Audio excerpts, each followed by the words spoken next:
A single dad took a bullet to save a little girl. 3 minutes later, her CEO mom arrived. Marcus Webb was not the kind of man who called attention to himself. At 38, he had learned to move quietly through the world, raising his 7-year-old son, Eli, alone after losing his wife to cancer 2 years prior. If you believe in kindness, second chances, and the power of small moments to change lives, please like, comment, share, and subscribe to Kindness True Stories. Also tell us in the comments where in the world are you watching from. Every Saturday morning, he brought Eli to Riverside Park, bought him a hot dog from the corner cart, and watched him chase pigeons near the fountain. It was their ritual, small and sacred, the kind of ordinary moment that Marcus had come to treasure more than anything in the world. That particular Saturday began no differently. The sun was warm, the park was alive with families and laughter, and Eli was already 3 steps ahead of his father, racing toward the fountain with mustard on his chin. Marcus smiled, called after him to slow down, and reached into his jacket for a napkin. That was when everything changed. A loud argument erupted near the park entrance between 2 men whose voices carried the sharp edge of something dangerous. People around them instinctively stepped back. A woman screamed. Marcus saw the gun before most people registered what was happening, and in the same instant, he noticed a little girl standing completely alone near the fountain. No more than 6 years old, wearing a yellow dress, her eyes wide and frozen with fear. She had no idea what was happening. She only knew that the loud sounds had frightened her and that she could not move. Marcus did not calculate the distance.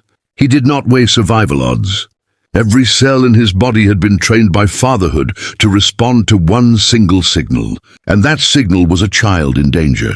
He crossed the space between them in 4 strides, wrapped his arms around her small frame, turned his back to the shooter, and pulled her to the ground behind a concrete bench. The shot that rang out a half-second later tore through his left shoulder and knocked the air from his lungs. He held the girl tighter. She was crying into his chest. He told her it was okay, that he had her, that she was safe, and he kept saying it even as the burning in his shoulder spread across his back, and his vision began to blur at the edges. Eli had dropped to the grass nearby, and Marcus could see him from the corner of his eye, frightened but unhurt. Park security arrived first, then police, then paramedics who pressed gauze against Marcus's wound and told him he was lucky. The bullet had not hit anything vital. He barely heard them. He was focused on Eli, making sure his son was beside him, making sure his son could see his face and know that everything was going to be all right. Exactly 3 minutes after the shot, 3 black SUVs screeched to a stop at the park entrance. The doors flew open before the vehicles had fully stopped, and a woman in a sharp grey blazer stepped out, moving at a pace that parted the crowd without effort. Her name was Diana Reyes, founder and CEO of a healthcare technology company worth $400 million. She ran organizations, negotiated billion-dollar contracts, and made decisions that affected thousands of lives without flinching. But in that moment, she was only a mother. And her daughter Sophia was somewhere in that crowd. When Diana saw Sophia sitting beside a wounded man on the ground, wrapped in a stranger's jacket holding his hand, she stopped breathing for a second. She crossed to her daughter in an instant, dropped to her knees and gathered Sophia into her arms. Sophia pointed at Marcus and said, with the simple certainty of a child, that he had saved her. Diana looked at him. He was pale, his shirt soaked through, and he was quietly asking one of the paramedics to please make sure his son had water. He was not looking at Diana. He was not waiting for recognition. He was being a father.